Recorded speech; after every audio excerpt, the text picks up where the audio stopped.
All right, what's going on? So we're going to be messing with our camera move speed sensitivity. If you're like me, I play at 800 DPI, but I find that even at the lowest setting, the game can feel kind of fast. And if you decrease your either your Windows mouse sensitivity or you increase your DPI, that means that your interface and your menu stuff might feel super slow, which actually is not the most optimal way to do this. In the settings, mouse look speed, you can't set this lower than 1. You can't type a number, you can't move this, you can't, nothing like that. You can only do this through the console, and if you don't know how to get console, you do /console enable. You can do this in whatever chat you want. It's not going to send the message to it, whatever. There's a bunch of other commands you can do with /, but we're just going to do /console enable. You can open it with tilde or the squiggly key, or if you want, you can do it in the BattleNet settings. So you're going to go into the cog, you're going to do game settings, World of Warcraft, additional command line arguments, and do -console. Hit done, and then relaunch the game. And then every time you open the game, it will have this enabled, so you don't have to do /console enable every time.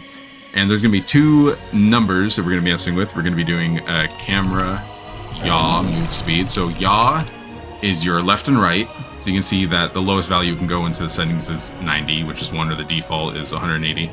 So we're going to set this to something like 30. And then we're going to do cameraPitchMoveSpeed. And you'll notice that the default is 90.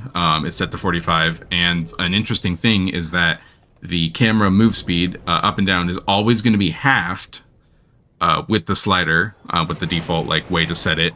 But with this way, you can actually set it to 2 numbers that are the same, so that it's more linear. So it's more the same all around, which actually is probably more natural to some people, which I actually prefer that way as well.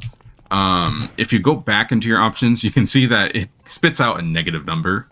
And if you mess with this slider while it's in this way, then it will reset your numbers back to default. So if we go back to cameraYawMoveSpeed, and you can see it goes back to 90. If we go back to pitch, and you can see it resets back to 45.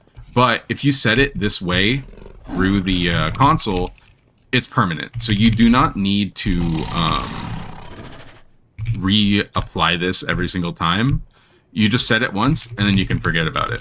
So just mess with whatever setting you find is the most comfortable for you, and then once you set it, you just forget about it. So yeah, that's basically it.